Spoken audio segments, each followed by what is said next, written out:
Welcome to another episode of the Omnibus Podcast with Jeremy Munson and Walter Hudson. Today, we're going to cover two simple topics: the Vietnam 2.0, the Kabul airlift, and the dumpster fire that is the Minnesota GOP over the past 4 or 5 days. So we're going to get into it this week on the Omnibus Podcast, where all subjects are germane.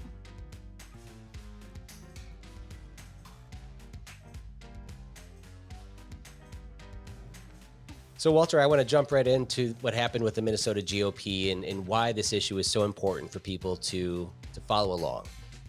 For me, we're at a crossroads here, because if we don't maintain the strength of the party, which is the grassroots and the endorsement process, we will abdicate our power for Republicans to three people, to currently Kurt Dowd, Paul Gazelka, and Tom Emmer, who are the kingmakers for politicians in the state. If you want to be in office, you would have to get basically their endorsement, which was all that really matters to run for Congress or to run for state house or state senate without the party's endorsing process. So we have a bunch of stuff that unfolded in the state party we'll get into, but I've been really kind of deep involved in it.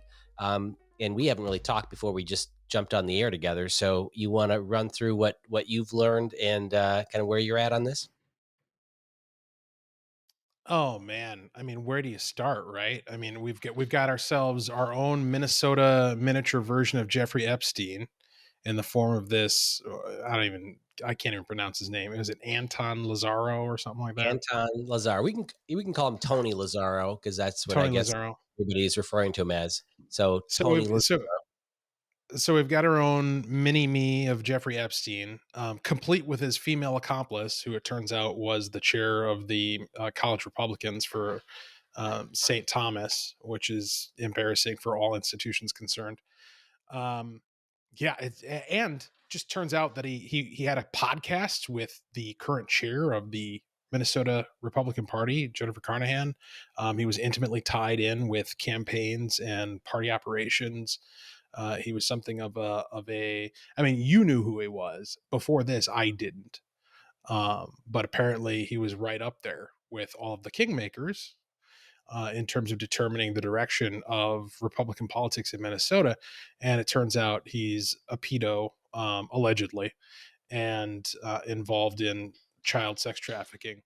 Um, I, it's, let's just say at the top, how embarrassing. How embarrassing for our party. Well, let me just step in and fill in some of the gaps for people listening for who is Tony Lazzaro.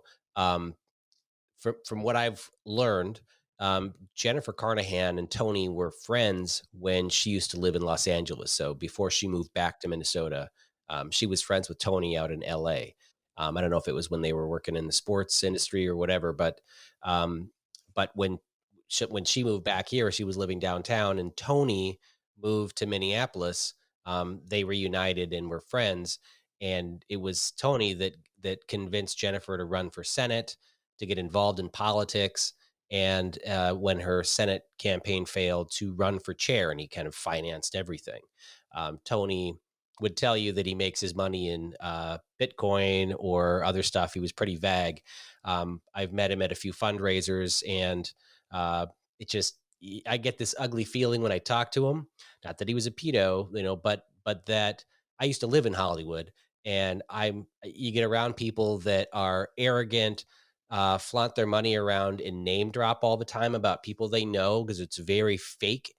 That's the feeling that I got around him. I didn't like him. He didn't like me.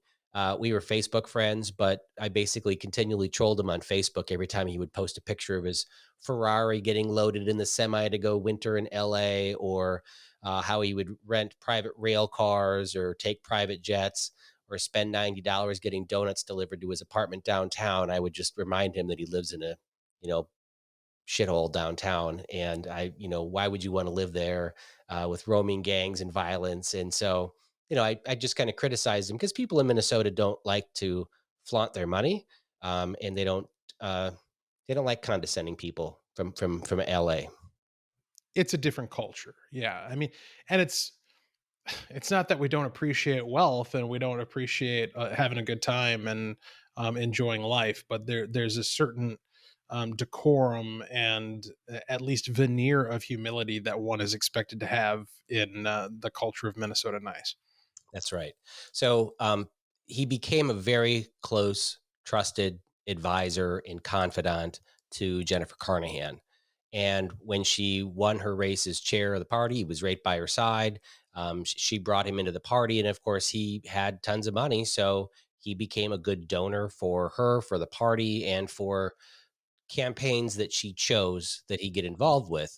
And one of the biggest things that's come to light outside of his making child porn in his apartment was that he was the campaign manager for Lacey Johnson and got involved with his campaign and then directed the fundraising and online advertising for the campaign to his friends that did great advertising because the guys running against Ilhan Omar brought in $12 million, but perhaps two or three or four of that $1 million kind of disappeared or got eaten up with um, costs and fees. And so these guys went out and ran Kim Klasik's race down in Maryland, also nationally, elevated race, and raised tons of money. They also went down to the McCloskeys in Missouri, and they were out defending their home and their mansion by Black Lives Matter protesters. Also a high profile campaign where the guy might not win, but he has national recognition and you can raise tons of money for the person and just skim. And so that kind of gross stuff. What's come to light today was if you the gal that was arrested, this now 19, but she was underage when they started working together. She works for a company called Minnesota Property Management. And you go to the Secretary of State's website and you look up that company, and it is registers 4 addresses associated with it. Tony Lazzaro's name is on the registry with his address. And then you have an address. There was another address of a certain Minnesota House Republican candidate for office that both the chair and Lazzaro were instrumental in helping kind of run his campaign. So he's a co-owner of this company, and they're in business together. And then the third person on this address is down in Manhattan Beach, California, and you look up her profile and do a search of her, and you find like 15 different property management companies that she's connected to that are like in Florida and Ohio and such. So it just gets you dig into it and it gets really ugly. And and this is the front business that Lazzaro is running. It's concerning.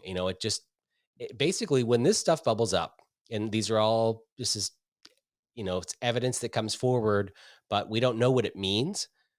But it's such a disgusting crime that people are being accused of, that for the good of the party, you just have to step down and say, well, this is, we can't run an investigation because of all these finances that came into the party. Lazzaro donated tens of thousands of dollars to the state party. Jim Hagedorn, Carnahan's husband, congressman, received over $30,000. Maxed out to Kurt Dowd and to a bunch of different candidates. We just need to figure out, be doing an investigation, and Carnahan being one of his best friends and trusted advisors, Carnahan just needs to step down because we don't Yeah, want ugly stuff on the party. Yeah. yeah, absolutely. I mean, and I've had, because that was my initial reaction, and then you try not to. There's so many moving parts to this thing, and it's a very emotionally provocative story, and so in the interest of fairness, you don't want your initial emotional reaction to define your entire response. But I've had some time to think about this, and I can't think of a non-selfish reason why Jennifer Carnahan would remain as chair of the Republican Party of Minnesota at this point. if she actually cares about the things that the chair of the Republican Party of Minnesota is supposed to care about, which is advancing the Republican cause, electing Republican candidates, turning Minnesota red, all the things that any candidate for chair for that position would run on, things that she has run on. If she actually cares about those things, none of those things are going to be advanced or achieved with her as the face of our party. And she has to be humble enough to recognize that. I'm not saying she will be, but I'm saying she should be. That's the rational choice. Here's the type of statement that you should be seeing from Jennifer Carnahan right about now. And I'm not saying she doesn't need to incriminate herself or act as though she's in any way responsible for any of the wrongdoing that Lazzaro engaged in, because for all I know she isn't. Maybe she is an innocent party. The thing is like, with as much as he was doing and the nature of what he was accused of and how close she was to him personally, if she didn't know anything, then that's as damning as if she did, right? Like, either way, it's kind of a bad situation for her, and doesn't speak well to her capacities in a role like chair of the Republican Party in Minnesota. And so, she should put out something very humble, that is not about her at all, and that is entirely about the delegates and the activists and the candidates and the cause and why we all come together, and saying that in the interest of all of that, not because not because she's admitting to anything, not because she believes that she's done anything wrong, but for the sake of the party and for the sake of the values that we all believe in, she's stepping down, and it's her recommendation on the way out the door that there be a full investigation into every aspect of the party's finances and every aspect of the party's operations, and that she's going to personally move to lift all of the NDA agreements, which we haven't even talked about yet here on this episode, that have bound staff members, and executive committee members to not talk about what's going on in the party, which is just insane. The lack of transparency.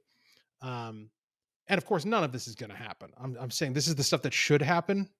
None of it will, but we can get to our projections or predictions later on in our discussion here tonight. Yeah, I I see the best solution would have been right out of the gate. Um, I didn't know anything about it. I am shocked. I am saddened. And for the sake of the party, and because we're going to want to dig in to ensure that none of this money, because right away, when we found out about this and the news broke, immediately everybody went to the campaign finance board to say, well, who did this guy give money to? And then it came out, well, there was a half dozen or a dozen candidates that he gave money to, and then I believe Kiffmeyer, who didn't even receive money from him, went out and immediately said anybody that received money, they should donate it to organizations that help women who were trafficked. And so that became immediately all these people that received $1,000 or $500 said, I'm going to donate $500 from my campaign to this organization. And that started to kind of spread, but that doesn't solve anything. That just says, hey, I'm going to give this money to this organization. She should have at that time just said, hey, we need to do an investigation to look into this. And there's been some other accusations that have come up. And for the best, benefit of the party, I'm going to step aside. And she could have just put the deputy chair in charge and taken a leave of absence. Hell, the board probably could have even continued to pay her. They could have said, hey, she didn't do anything. We're pretty confident. So she's going to take a leave of absence. We're going to continue to pay her salary, which might be one of her concerns, because I believe she's well into the six figure on Sure. salary for, Right. from the party. But she didn't do that. She immediately she put out a press release saying, there are a lot of donors to the party, and we don't know the history of all the donors. And so, I think she even said at one point that she's met him on several occasions. She basically denied the fact that they are, BFFs and they travel together and stuff. And for that reason, it brought more criticism that she's not being honest, Right. and more things bubbled up. And then when the board had well, she didn't have a statement first of all until the next day, which was odd. And in her statement and in Jim Hagedorn's statement, they both said, if he is found, if these charges are true, and then they called for due process, which was odd. I mean, we find out in the facts for this are in December, the feds raided his apartment in Minneapolis and seized like $371,000 in cash and just shy of $1 million in gold and silver bars. Okay. So just, I mean, odd. But that was the civil asset forfeiture report that came out that included all these confiscations. And so they've been doing this investigation a long time. It's Right. been 9 months since his apartment was raided. Right. And since the 9 months, he's probably made tons of donations to politicians and they don't know about this thing going on. And if he's Jennifer's close friend, chances are she may have heard that he had a really bad week in December and, you know, told her about what happened or, had to borrow money. I don't know. So that was really odd. But um, the point being, she should have just separated herself from this. Instead, played innocent, like she didn't know him very well. And that upset a lot of people who see them together all the time. And so they started lobbing attacks. And then when the board did call an emergency meeting, it came up that there's 15 board members, including Jennifer. She had pressured the board to sign non-disclosure agreements that are very, very restrictive. And then they basically say you can't discuss anything that goes on in the party unless the information's been pre-approved by the chair. Now, keep in mind, you have the chair, deputy chair, treasurer, all these people on the board. You also have 8 members of the board, so a majority of the board, that are elected from each of the congressional districts by the state central committees or the district central committees. So in the CD1, we elect Gary Stewart to represent us on the board, and he comes to the monthly meetings and tells us what's going on in the party. I did not know that if he had signed the NDA, which he did not, but if he signed the NDA, it would have only been information that Jennifer has approved him to tell us. And that he can't Correct. come back and say, guys, I'm really concerned. We're spending all this money. We're not fundraising. We're not, you know what I mean? He can't be critical of the party. Right. And so out of the 15 people, 10 have signed the NDA saying that they would not disclose information that wasn't approved by the chair. And it was really odd. Well, it's beyond odd. It's a dereliction of duty. If and I say this with no knowledge of whether or not my representatives in CD6 are part of this, but so I'm kind of binding myself to this, regardless of who they are. If your representative to the executive committee out of your congressional district signed one of these, they need to give you a convincing answer as to why, and it needs to be framed in this specific context.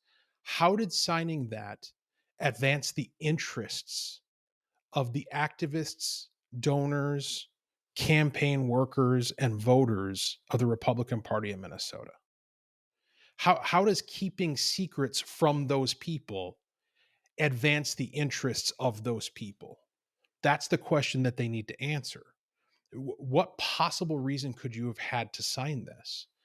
The whole thing stinks to high heaven. This would be analogous to if I, as a city council member, signed an NDA with my mayor or my city administrator saying that I wouldn't discuss with my constituents or with the public or with anyone else what was going on in the city finances, which of course, that would be a violation of open meetings law. But that's the point, right? There, if you are serving a representative role, which all of these people are elected at various levels within the Republican Party, if part of your job is representing the interests of people that you were elected out of, a body that you were elected from, then you cannot agree to keep information from them as a condition of maintaining that role. This whole thing raises so many questions, which is why we need to get answers, which is why there needs to be an investigation. And almost none of the people involved currently are qualified to participate in that investigation because they all have conflicts of interest. This is and I've used this term before, and I didn't realize how prescient it was and perhaps how premature it was. This is kind of an extinction level event for the Republican Party in Minnesota. You're Um, absolutely right. That's what I've been really coming to the conclusion tonight, because there was a tweet out there that Kurt Dowd is calling around and telling people who are opposing, who want Jennifer to resign, that he's going around calling people to tell them to back down and to not push for her resignation. And the reason why, I'm like, I know that he doesn't like the Newhouse Caucus, and we were the first members of the Minnesota House to come out and say, jointly, the four of us saying, she needs to resign. We need to get back into rebuilding our party. We got major elections for every single statewide office in House and Senate and Congress in 15 months. We need to get our poop in a group and start working. And we know that Kurt doesn't like us, so maybe he was like, "Well, here's a great opportunity to be on Jennifer's side, and maybe she'll throw these guys out of the party." And so he was calling around telling people to back down. And the reason why is because if there is a dysfunctional state party, as I said earlier, then you want to run for office, there's no endorsement process, or it's weakened. It's like the DFL, which they have an endorsement, but it doesn't mean anything. It's all about the kingmakers on their side, and that's how it could be here. It would be less grassroots. well, and those are questions that Doubt needs to answer in his district. Why are you supporting a party chair who's immersed in scandal that includes the worst type of crime that can be committed by a human being? Why aren't you calling for her resignation? What possible answer could he give that, again, isn't a selfish, self-serving answer? This is, in a way, this is kind of a blessing. It really is, because this is one of those moments that forces people to reveal their character. This is one of those moments where there's no way to wiggle out of it, and that's what Carnahan's trying to do. She's trying to wiggle her way out of it. She's trying to play cards that have served her in the past, thinking that it'll blow over. This is not something that's going to blow over. When we get into which it, think about this. We're going into a caucus season and a convention season where we're supposed to be focused on picking the next endorsed candidate to challenge Governor Walz, and to pick other candidates as well up and down the ballot. And we should be focused on that. We should be focused on defeating the Democrats and challenging the socialism and the fascism that is winding its way through all of our institutions at every level of our culture. And instead, we're going to have to focus on getting our own house in order. But it is what it is. It's gonna start at home. It's gonna start with us amongst our very own cohort, and we're going to have to kill it with fire. We're gonna have to take the axe to the root. Anybody involved in this has got to go. Nothing short of that is acceptable. Bromides and half answers and the attempted Jedi mind tricks need to be rejected. And you're either on the right side of this or you're not. And if we have to elect an entire new crop of everyone, then that's what we have to do. A lot of the media reached out to lawmakers. They were looking for people to come out with, demands of resignation. And one of of course, they're looking to elected legislators. In fact, a lot Right. of the media were saying we're waiting on elected lawmakers to say what they want. And so it's we put out our statement. I think Roger Chamberlain was the first elected to put out a message, and then the four of us, and then Housley, and I think we're up to 13, 14 now. But a lot of people were looking to Doubt in Gazelka. Gazelka had a post right away that talked about applauding law enforcement. That was a common thread on people that didn't want to say anything. They just say, hey, congratulations, law enforcement. We need these guys out. I'm glad they're enforcing the laws. Then Gazelka had a post from a parade. And then yesterday had a post about, how a great weekend he had. He's standing in front of a nice patriotic barn. And I think Senator Jensen put out a video on Saturday night, just ripping into Carnahan and saying that, we need her to resign. We can't have this on our party. And he called too. He was the first gubernatorial candidate, I believe, to have a message to resign. Benson had a message to resign. Then I think one of the M&Ms, Mike Marty or Mike Murphy, one of the two, said that he should resign. But Gazelka hasn't. And Jensen, like, Gazelka put out a message that was pretty soft. And so Jensen kind of hammered him on it. And then Gazelka put out a statement just a few hours ago, on Monday, saying that there are allegations that have come to light regarding the leadership of the state party. I fully trust the executive board and state delegates to find a path forward for our party. It is very important that we look at all of the facts before we make any decisions. This was This was clearly a post supporting Carnahan Right. and kind of just, pushing back on people calling her. So all the other, Republican candidates for governor have said she needs to resign. Gazelka comes out and basically doesn't. He says caution. So if I'm Jensen or any other gubernatorial contender right now, I'm responding to that directly, and I'm saying I agree with my opponent on this. We do need to know all the facts, which is why we must have an independent, trustworthy investigation and audit of everything, financial and operational, and the findings of such an investigation cannot be trusted with the object of that investigation in charge of it. Yeah. That is the only fact you need to know. So this thing that we fall back on when people get defensive about political scandals, where they're like, "Oh, you need to let all the facts come in." You really don't. There's a certain preponderance of facts that suggest a course of action. I'm not saying, take her out into the woods and leave her there tied to a tree. I'm not saying arrest her. I'm saying she cannot function as chair of the Republican Party of Minnesota with any sort of institutional trust at this juncture.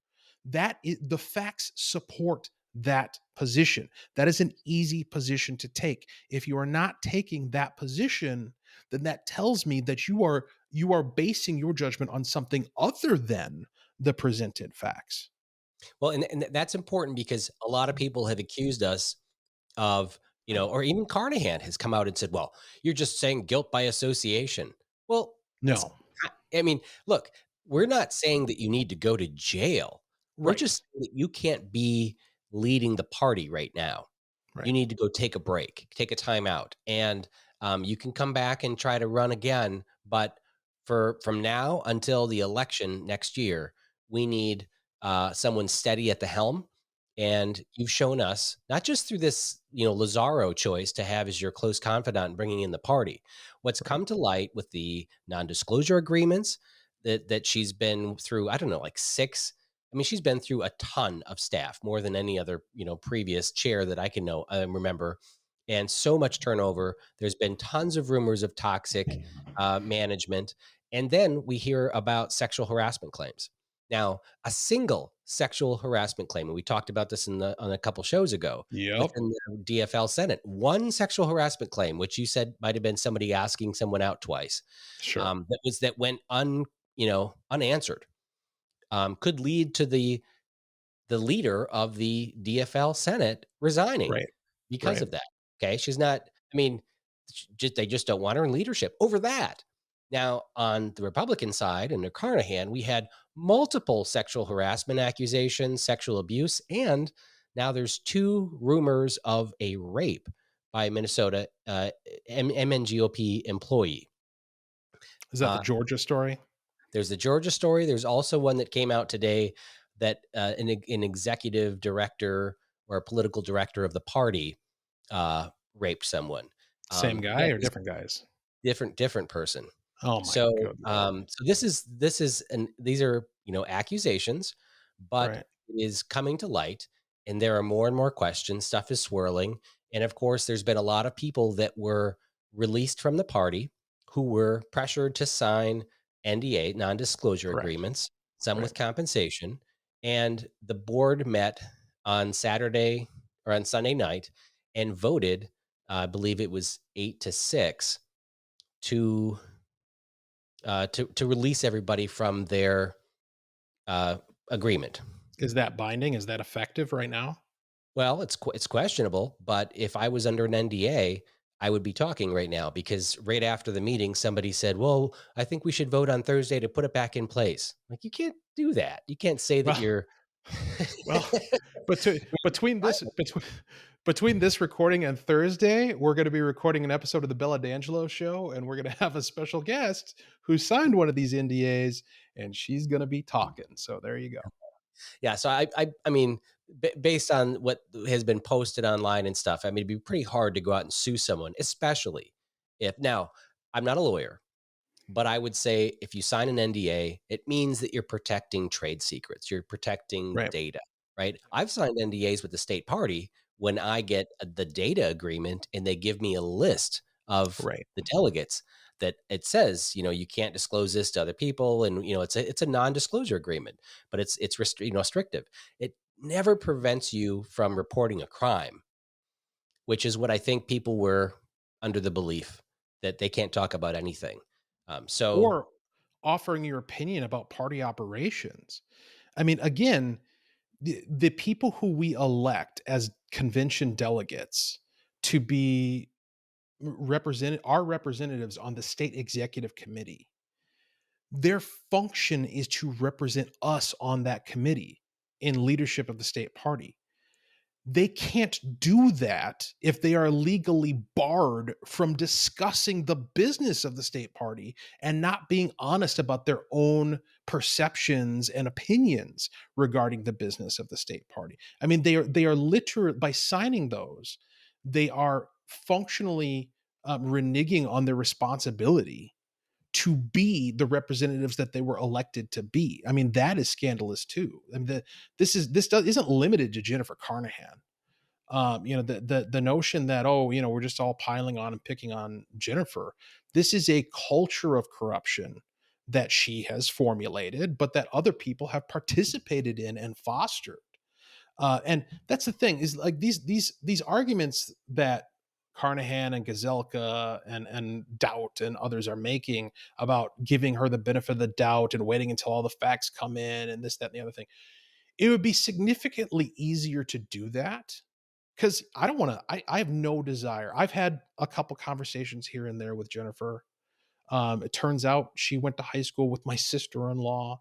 You know, she's got a great personal story. I remember when she was running for state senate. She's from the limited amount of exposure I've had to her and conversations we've had. She seems like a nice person. I have no desire to throw her under the bus. I have no desire to see her suffer or be persecuted without reason, without cause. But it's hard. It's impossible. I'm not even going to say it's hard. It's impossible to give her the benefit of the doubt in a context where she's almost literally muzzling everyone around her, and she's keeping secrets, and she's trying to do these Jedi mind tricks where she says there's nothing to see here when there is very clearly all kinds of stuff to see here. You can't trust a person. It's like being gaslit by an abusive partner. You cannot trust them when they just tell you, "Oh, it's fine, don't worry about it. It's all in your head." You know something is going on, and it's the lack of transparency that demands further investigation, because that trust that should be there isn't. in the board members that I've talked to, and I've had some pretty heated discussions with them.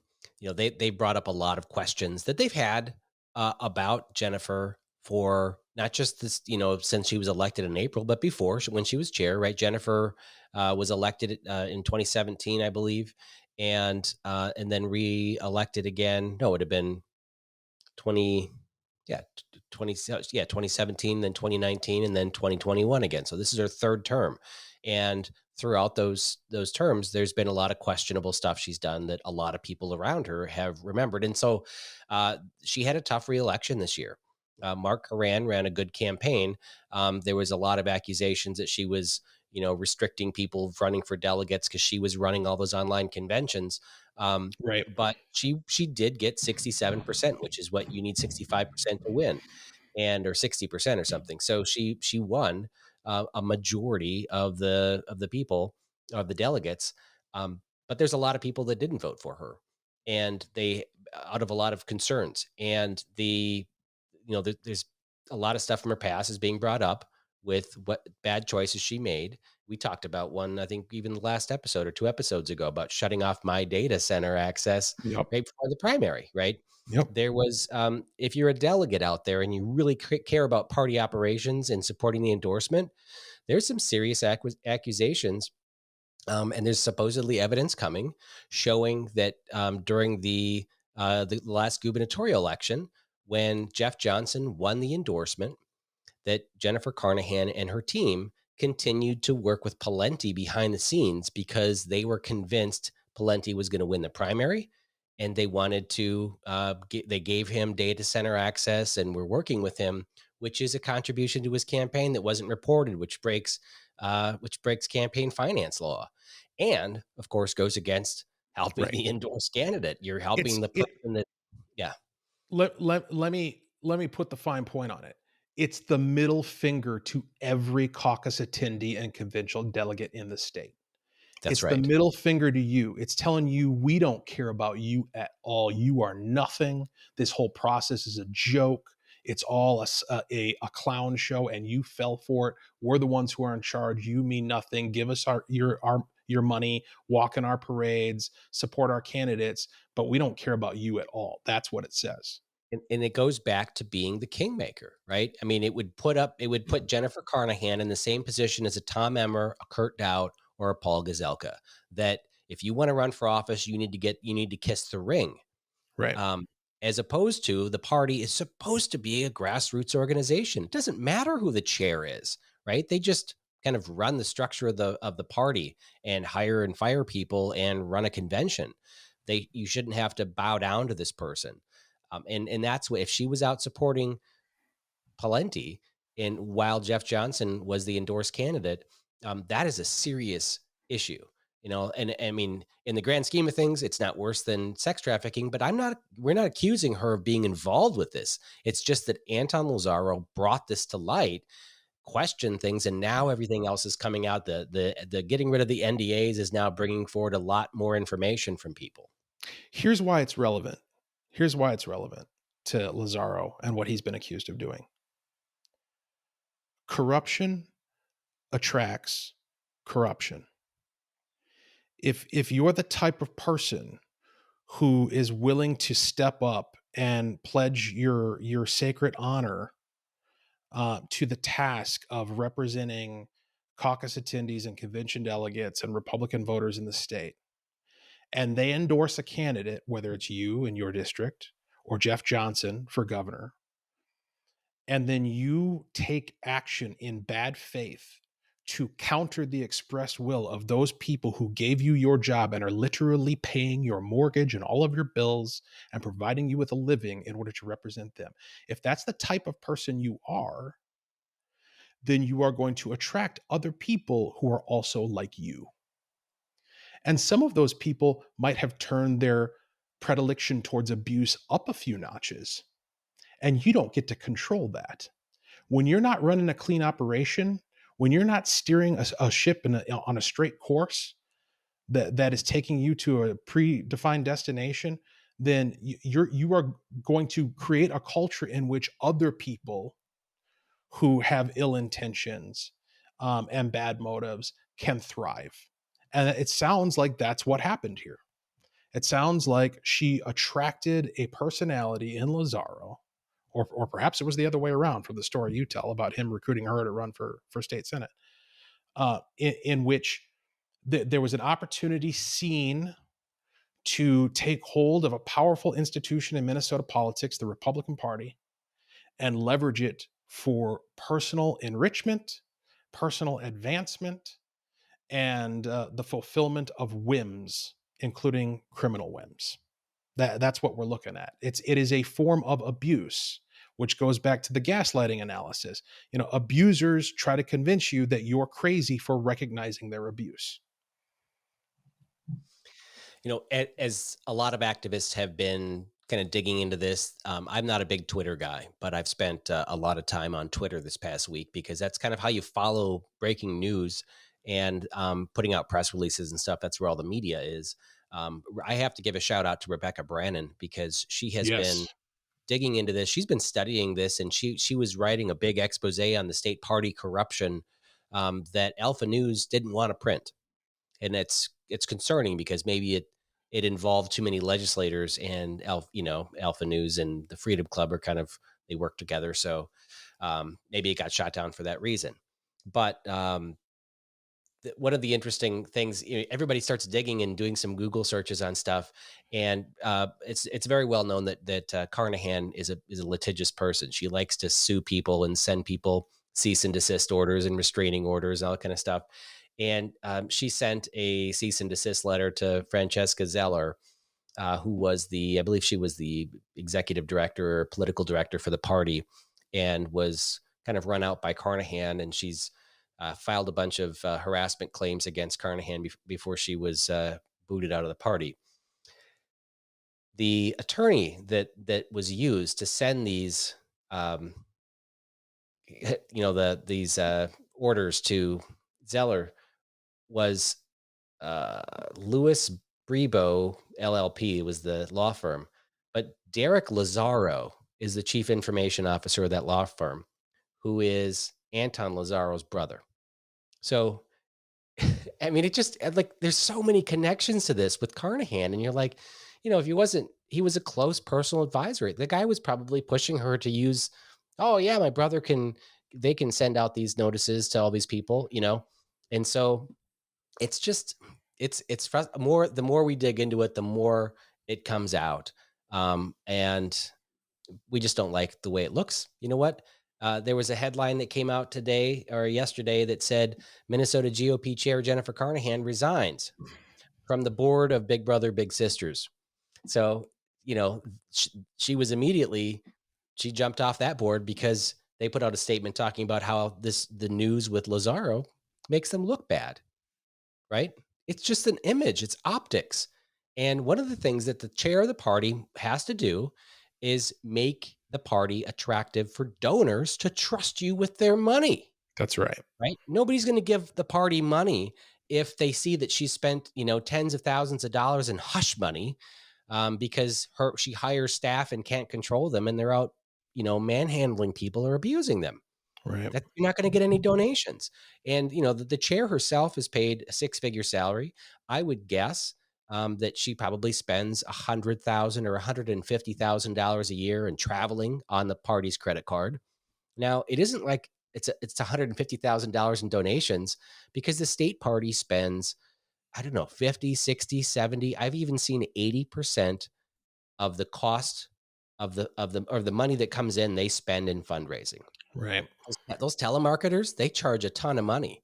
And when the dollars aren't coming in, they're still calling people. And so it works out. I've seen it where it came in over 80% of the money that they fundraised was spent on telemarketers. So you want to raise $100,000 to pay for the salary of the chair, you got to raise, $500,000. And so it's such a high overhead of the party. People want to trust that you're using their dollars in the most efficient way possible. They don't want to hear that you're staying in five-star hotels when you travel. They don't want to hear you're running down to Las Vegas for their caucus, or to 5 locations across the country to meet with the Trump bus, the Women for Trump bus, and just to do photo ops. They don't want to have you run to, Georgia for a photo op, to door knock. So we need a chair that's going to be fiscally responsible. I know that Chair Downey, the last chair, he didn't go to a lot of the quarterly RNC meetings because it's like a $25,000 each time you go, because you bring 4 people, you stay in expensive hotels, you got to kick up a little bit to the RNC, and they're not winning any votes there, right? Right. Right. So it's a waste of money. I mean, there's value in it, but is there $100,000 a year in value sending 4 people to go party and drink and stay at fancy hotels and schmooze on donor dollars? Yeah, I mean, the whole thing is a disgrace, and it puts us in a position. I mean, look, like I keep trying to find the silver linings. You definitely got a reason to show up to caucus this year, right? It's more important now than ever for you to bring like-minded people, true conservatives, people who are rooted in principle and have strong character. Bring them down to your neighborhood caucus this coming year, 2022. And the reason you want to do that is because that's where this whole process starts. The seed that will be planted that germinates into the next chair of the Republican Party of Minnesota and the next state executive committee of the Republican Party of Minnesota is going to be planted in those caucuses this coming year. When you get elected as a delegate to the your district convention, and then your congressional district convention, and then the state convention, and then in the off year in 2023, that's when we're going to be selecting the people who go to form the state central committee, and ultimately those people decide who the chair of the party is. And so it's a process. It can be convoluted to newcomers, but if you know anything about it and you have any sort of motivation to make a positive change, bring a friend, bring 10 friends, come to caucus, get them all elected as delegates, and let's clean house. This is an opportunity. It's also a call to action. You should be fired up and ready to go, and ready to transform the Republican Party into something that is worthy of its heritage, as opposed to the dumpster fire that it has become under the administration of Jennifer Carnahan. Yeah. One last thing I need to talk about on the Carnahan situation is her relationship to Jim Hagedorn, my congressman. So they're married. I They have, I think they got married just a few years ago. And a lot of people have been, because I live in Hagedorn's district, a lot of people have been calling me, why aren't you asking him to resign? Why isn't he, being outed for this? And for me, it's Jim Hagedorn. I mean, Anton is not, or Tony is not Jim's BFF from, 10 years ago. He's Jennifer's friend. And Jennifer brought him into the party. And, along the ride when they got married, I think Tony went to their wedding. Um, there were some donations to Jim, true. But I think what's the bigger issue is her judgment. And that is what the board has brought to question, and with it a lot of other leadership questions. And so that is what she's being judged on. Jim, I mean, donations went to him as well as 10 other candidates. um, so I don't fault him at this. One of the things that did come out was that there was a phone call that someone recorded, and it is a phone call of Jennifer Carnahan. I think we'll play it here because I think it's important for people to hear. She's drunk at one of these quarterly RNC meetings, and it was in the winter conference on January 6th. So think of January 6th of this year when people were storming the Capitol. Um, Someone asked on the phone call, was Jim okay? Was he hurt? And she quite literally says, it doesn't matter. He's going to be dead in 2 years anyways. Because Jim has stage 4 cancer that is returned, and he's fighting, and he's at the Mayo. And I think he's giving it his all. But to say that about your husband um, is just horrible. There's been rumors that she's kind of angling for a run to replace Jim if he needs to retire. And it was just absolutely disgusting to hear her say that about her husband. And I think people in my district, if they all heard this, would also be really disgusted. But I'll let the listeners uh, I'll let the listeners have a listen to this. And we're having a cigarette, and we're in front of a band, and you're missing out. I know you guys are. Yeah, it's what a cluster. So drive you and tomorrow. I will pay for your hotel room. Get your asses up here. And no one dances here because you're not here. And the band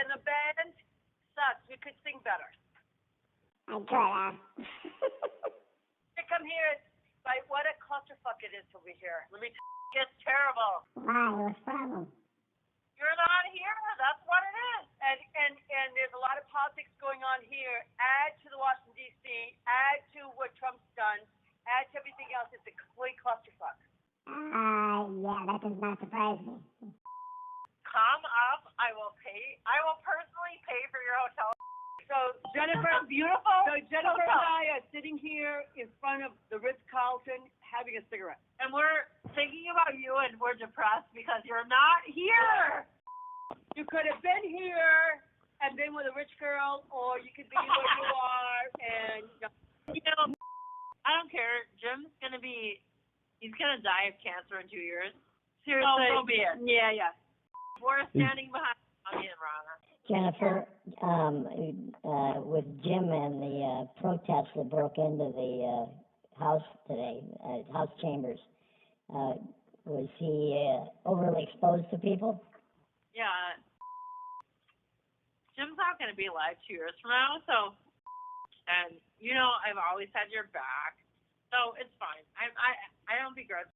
I love her. I will always love her, so it's fine. I'm not gonna fight.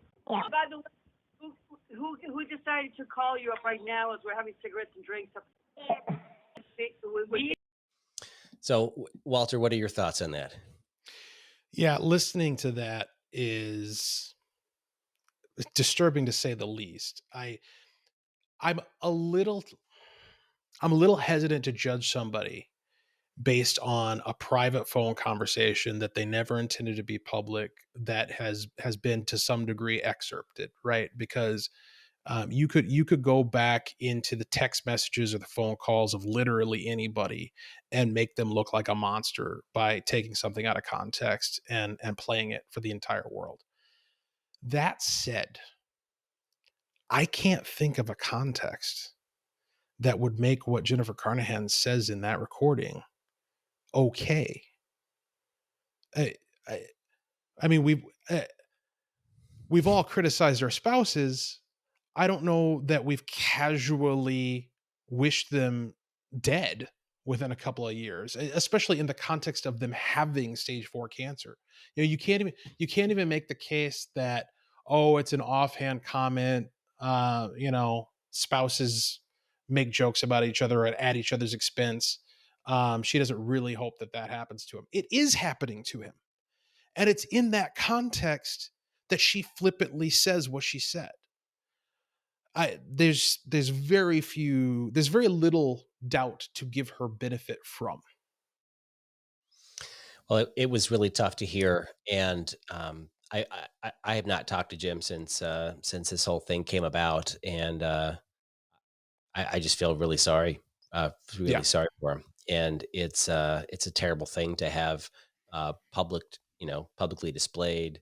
And I just wanted, I put it out here because in the context, I think it's important to show, she's she's heartless to workers and to her husband. It's just, that's her personality. Now, the director of human resources of the party, who's also the finance director, I think he wears like 3 hats. He sent out an email or a tweet today. So in this tweet, it's a 4-page email that they tweeted pictures of. He goes and tries to debunk all of this negativity towards Carnahan, saying it's a coup and such. But he ends it and says, I can honestly say that this chair has been the most transparent, compassionate, staff-friendly, and ambitious chair I have ever had the pleasure of working with and for. Who's this guy? Ron Hiddle. He's the director of compliance. He's the director of finance, and he's the director of HR for the Minnesota GOP. He was appointed by Carnahan, right? He's not elected, but he works for. I mean, the guy's been around for 20 years in the state party. He's trusted. But I retweeted his tweet and said because Zeller had put out her statement, she was pushed out and had all these discrimination stuff that she had filed with Ron. And so I retweeted his with hers and said, can somebody please have Ron send an email to this, because I think somebody hacked his email. I don't think that was him that wrote this. It was clearly, crafted by Carnahan's campaign team to try to recover from this. But I mean, it just goes through all this stuff. Just fluffing her up. And um, I just think it's based on all the stuff we're hearing, for somebody to come out and say these things about her, how she's just the greatest chair ever and the most compassionate, especially in the context of that phone message about Hagedorn. I just found it just over the top ridiculous. Well, and it's, it's like anything else, right? You get to a point where there's a preponderance of evidence, and somebody who fits the description that he's laying out there is not going, first of all, is not going to have a fortress of non-disclosure agreements erected around them. They're also not going to have a train, a queue, a line of people testifying to the opposite, saying she's terrible to work for, she's a toxic personality, this, that, and the other thing. I mean, you would have to believe that there is in fact a giant conspiracy against Jennifer Carnahan in order to create this narrative. But again, if you want me to believe that, then you have to be transparent, right? Like you have to be able to say, no, these are lies, none of this is true, and here's my receipts. Literally, here are my receipts. None of this is true. If you're not willing to do that in your own defense, that's tantamount to an admission that the accusations have weight. Yeah. Well, the chair of the party is, in many other states, volunteer. It's like I was chair of the first district of 21 counties. I spent probably 500, 600 hours a year volunteering in that capacity, going to tons of meetings. It was volunteer. And Right. in many states, the chair of the party is volunteer. The chair of the party also, they hire political directors. They hire a bunch of staff, and they make, $85,000, $90,000 a year. But it should be an honor to be the chair, someone with integrity, someone that can lead. You don't need to be the face of the party. You just need to, lead. And I think she's failing at that, and we need a new chair. So I've called for her resignation. And as more and more stuff bubbles up, I would hope that people wouldn't dig in their heels and let the party, continue to burn, because we need to have, we need to get together and win in 2020. We have every single legislator in the state of Minnesota is up for reelection, except for our 2 U.S. senators. So we have a lot of work to do, and the governor's election, everything else, it's all going to come in, and we can't have people disconnecting from the party because they've lost faith in Jennifer Carnahan. Well, and that's a great point to end on, because listen, if you have lost faith in Jennifer Carnahan, that's exactly why you can't disengage from the party, because getting into the prediction phase of this whole conversation, she's not going to go. Anecdotally, the stuff that I'm hearing, she's not going to resign. She's not gonna lay down the crown and walk away gracefully. She's gonna have to be removed, kicking and screaming. I can see her trying to, even if the state central committee gets together, which the scuttlebutt is that there's a process ongoing to try to convene a state central committee emergency meeting for this purpose. If they vote her out, I can see her trying to run the party in exile and refusing to give over assets. It'd be like a tyrant that's been, kicked out of after a revolution. And I can see her trying to spend every dime she can just to salt the earth and leave the party in a terrible state, so that if it's not going to be her, it's not going to be anybody. This is just based upon what we're seeing. I mean, this is the trajectory of behavior. And so that being the case, you can't walk away now. In fact, if you haven't been involved, or if you've taken a break like I have, you need to get engaged right now. You need to be at those caucuses next year, because we are going to have to rebuild. We're going to have to put this thing back together, and we're going to have to do so from scratch. And it has to be built by people of character who believe in the right things and are honest and forthright, and who tell the truth, and who are actually transparent, and who are authentic. And if that's you, then we need you. You can't walk away now. And you can get involved right now by calling your local Republican Party in your county or in your Senate district and ask who are the state central delegates, and then get their information, call them, and tell them to vote her out. Yep.